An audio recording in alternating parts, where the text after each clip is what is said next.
आज देश अपना 73वां गणतंत्र दिवस मना रहा है। इस बार कोरोना के कारण राजपथ पर भीड़ तो ज्यादा नहीं होगी, लेकिन देखने को बहुत कुछ मिलने वाला है।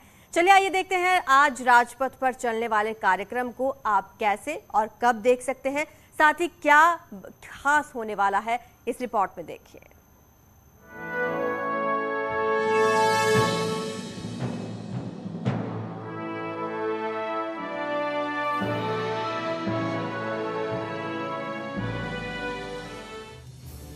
छब्बीस जनवरी के दिन राजपथ पर देश की ताकत को दुनिया देखेगी।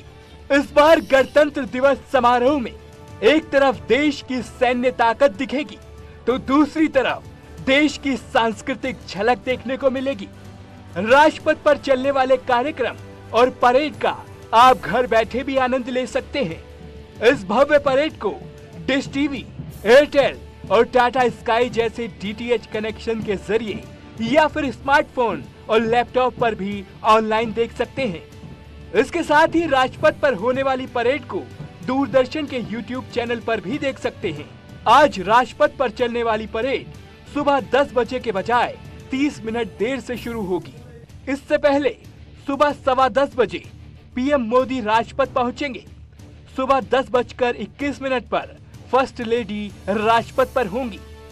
सुबह 10:23 पर राष्ट्रपति राजपथ पर पहुंचेंगे।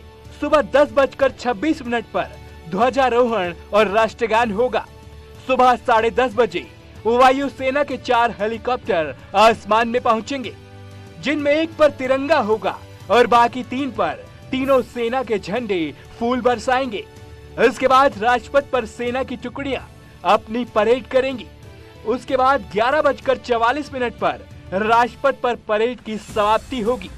उसके बाद सुबह 11:15 से 12 बजे तक राजपथ के आसमान में फ्लाई पास्ट होगा। इस बार गणतंत्र दिवस में ऐसे कई कार्यक्रम होंगे जो दर्शकों को पहली बार देखने को मिलेंगे। अब की बार कोविड के कारण मुख्य अतिथि के रूप में विदेशी गणमान्य व्यक्ति नहीं होंगे। आज होने वाले कार्यक्रम में वायुसेना के 75 एयरक्राफ्ट राजपथ पर पहली बार अपनी ताकत का एहसास कराएंगे। इसमें राफेल लड़ाकू विमान पहली बार शौर्य का प्रदर्शन करेगा। साथ ही आजादी के 75वें साल के मौके पर 75 का आकार हवा में बनाते हुए 17 जगुआर राजपथ पर उड़ान भरेंगे। तो वहीं राजपथ पर इस बार उत्तराखंड की झांकी बेहद खास होगी। झांकी में थीम हेमकुंड साहिब और बद्रीनाथ धाम है। झांकी से उत्तराखंड की विकास गाथा को भी दिखाया गया है। न्यूज़ 18 ने राजपथ पर परेड से पहले इस झांकी का जायजा लिया। 26 जनवरी को प्रदर्शित होने वाली उत्तराखंड की झांकी की झलक हम आपको दिखा रहे हैं। इस झांकी में जहां पर आप फ्रंट में देख सकते हैं कि हेमकुंड साहिब गुरुद्वारा जो उत्तराखंड का है उसको यहाँ पर दर्शाया गया है, तो वहीं बीच में उत्तराखंड के विकास यानी कि ब्रिज यहाँ पर दिखाया गया है और पीछे आस्था का प्रतीक यानी कि बद्रीनाथ को यहाँ पर दर्शाया गया है। यानी कि हम कह सकते हैं कि उत्तराखंड की झांकी में इस बार विकास के साथ साथ धर्म के साथ साथ जो मंदिर है उनको यहाँ पे है उनको दर्शाया गया है। यहाँ के ज्वाइंट जो डायरेक्टर है वो भी हमारे साथ मौजूद है, उन्हीं से बात करेंगे और जानेंगे कि क्या सर उत्तराखंड की 26 जनवरी को जो झांकी जो प्रदर्शित होगी उसमें क्या क्या अहम बातें रहेंगी। पहले तो उत्तराखंड वासी भाग्यशाली कि हमारा राज्य उन 12 राज्यों में जो इस बार गणतंत्र दिवस की परेड में झांकी राजपथ पे देखने को मिलेगी। हमारी जो झांकी इस बार वो बिल्कुल प्रगति के पथ पर उत्तराखंड को हमने झांकी में दर्शाया है। झांकी का जो अग्रभाग है उसमें पवित्र हेमकुंड साहिब गुरुद्वारे को और फूलों की घाटी को दिखाया है, और झांकी का जो मध्य भाग है उसमें डोबरा चांटी पुल और टिहरी डैम को दर्शाया गया है, और झांकी का जो सबसे पीछे वाला भाग उसमें पवित्र श्री बद्रीनाथ धाम को, और इसके अतिरिक्त चारों ओर जो झांकी का साइड का जो पार्ट है उसमें ऑल वेदर रोड को दर्शाया गया है।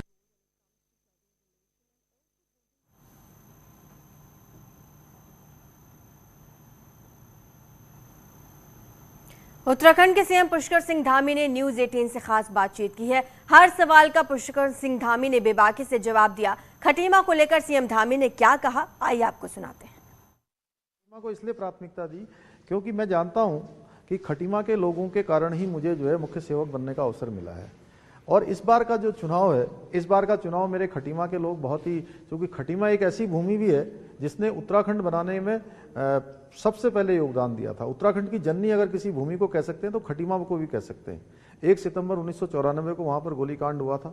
वो वीर भूमि है, वो सैनिक बाहुल्य क्षेत्र है, हमारा जनजाति बाहुल्य क्षेत्र है, किसान बाहुल्य क्षेत्र है, सीमांत का क्षेत्र है, और एक लघु भारत खटीमा में बसता है।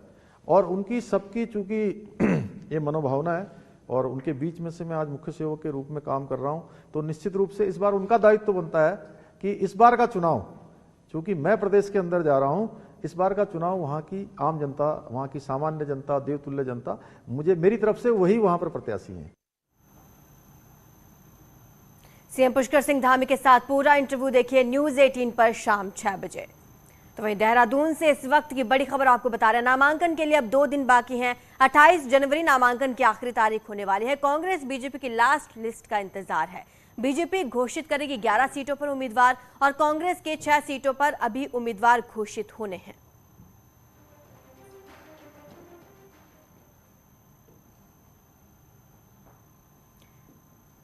दीपांकर भट्ट देहरादून से हमारे साथ जुड़े हुए। दीपांकर, कब तक ये इंतजार खत्म हो जाएगा, कब तक आ जाएगी बीजेपी और कांग्रेस दोनों की लिस्ट?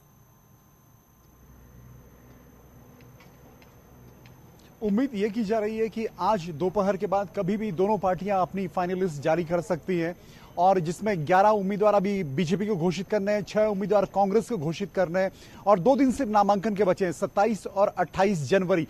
इन 2 दिनों में नामांकन हो रहे हैं। मुख्यमंत्री पुष्कर सिंह धामी का नामांकन इन्हीं 27 को होना है। 28 जनवरी को हरीश रावत नामांकन करने वाले हैं।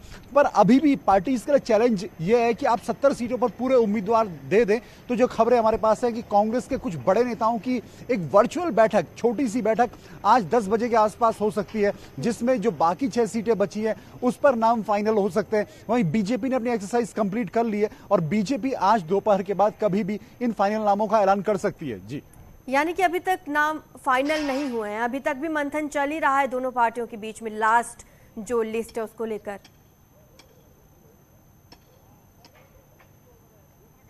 बिल्कुल, कांग्रेस में अभी जो 6 सीटें, नरेंद्रनगर, टिहरी, रुड़की, सल्ट, चौबट्टा खाल, इन सीटों को लेकर अभी भी मंथन चल रहा है कि यहां पर किसको उम्मीदवार बनाया जाए, क्योंकि एक एक सीट दोनों पार्टियों के लिए इंपॉर्टेंट है। वहीं बीजेपी की जो 11 सीटें हैं उस पर लगभग बीजेपी का वर्क कंप्लीट हो चुका है, सिर्फ अनाउंसमेंट बाकी है, क्योंकि दोनों पार्टी को 36 के बहुमत का आंकड़ा हासिल करना है। 2017-57 की जो मेजोरिटी बीजेपी को मिली थी, बीजेपी चाहेगी कि वो उस मेजोरिटी के उस डिजिट को कायम रखे, तो कांग्रेस भी चाहेगी कि वो 36 के आंकड़े को क्रॉस करे। जी, इसलिए उम्मीदवारों पर खासा ध्यान रहेगा और आज फाइनल लिस्ट जारी होने की पूरी उम्मीद है। शुक्रिया आपका इस तमाम जानकारी के लिए।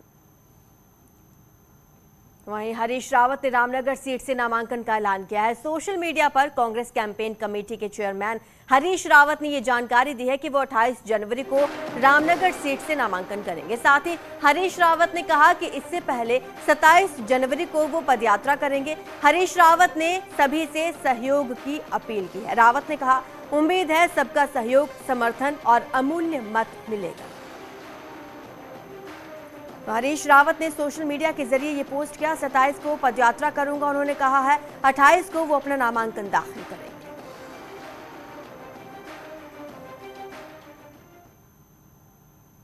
रामनगर सीट पर हरीश रावत को प्रत्याशी बनाए जाने के बाद से ही पार्टी में भारी विरोध हो रहा है और रणजीत रावत ने खुलकर अपनी नाराजगी जता दी है। साथ ही निर्दलीय चुनाव लड़ने तक का उन्होंने इशारा दिया। रणजीत रावत ने कहा, मैं यहां पिछले 5 साल से रामनगर में लोगों के बीच रहकर काम कर रहा हूं और पार्टी ने भी उन्हें टिकट के लिए भरोसा दिया था। रणजीत रावत ने हरीश रावत को बुलडोजर लेकर फसल रौंदने वाला करार दिया है। मुझे हाईकमान द्वारा आश्वस्त किया गया था कि रामनगर आप ही लड़ोगे, तो हमने यथाशक्ति जो है रामनगर में पार्टी को खड़ा करने का काम भी किया है।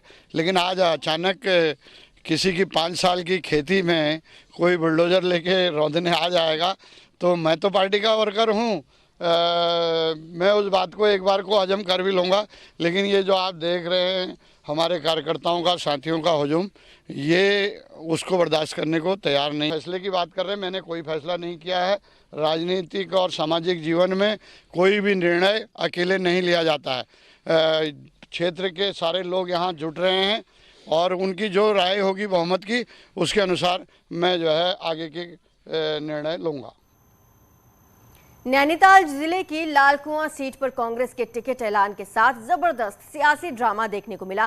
कांग्रेस प्रत्याशी संध्या डालाकोटी आशीर्वाद लेने के लिए पूर्व मंत्री हरीश चंद्र दुर्गापाल के घर पहुंची, लेकिन यहां टिकट नहीं मिलने से नाराज हरीश चंद्र दुर्गापाल के घर समर्थकों की बैठक चल रही थी।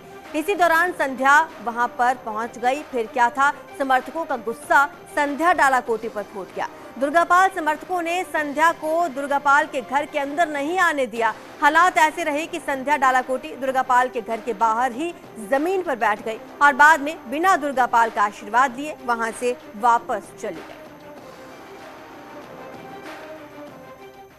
कार्यकर्ती के रूप में काम कर रही हूँ। बड़ी बड़ी सभाएं जब 100, 200, 500 की सभाएं होती थी, उसमें ये बोलते थे आदरणीय मंत्री जी कि जिसको भी पार्टी टिकट देगी हम उसका साथ देंगे। आज ऐसा क्या कारण रहा, जब उनको टिकट नहीं मिला तो एक महिला को टिकट मिला तो उनने मुझे आशीर्वाद देने से रूठ गया। मैं ये कहना चाहती हूँ, मेरे अग्रज हैं और हमारे आदरणीय हैं, इनने मुझे आशीर्वाद नहीं दिया, लेकिन फिर भी वो मेरे पिता के समान है। और बीजेपी प्रदेश अध्यक्ष और हरिद्वार से प्रत्याशी हैं मदन कौशिक। उन्होंने कल अपना नामांकन दाखिल किया।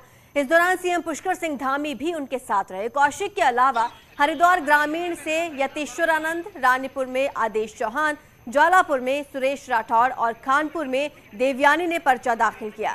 सीएम धामी और मदन कौशिक ने बीजेपी की बड़ी जीत का दावा किया।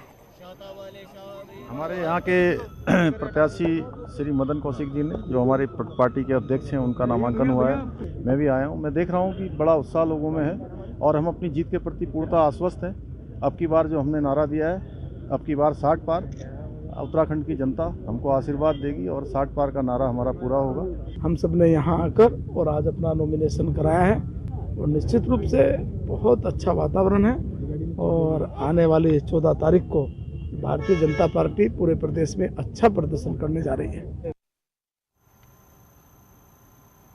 कांग्रेस के साथ साथ बीजेपी में भी बगावत चरम पर है। उत्तराखंड विधानसभा के डिप्टी स्पीकर हैं रघुनाथ सिंह चौहान। उन्होंने बीजेपी छोड़ दी है, बीजेपी की सदस्यता से इस्तीफा दे दिया और निर्दलीय लड़ने का ऐलान किया है।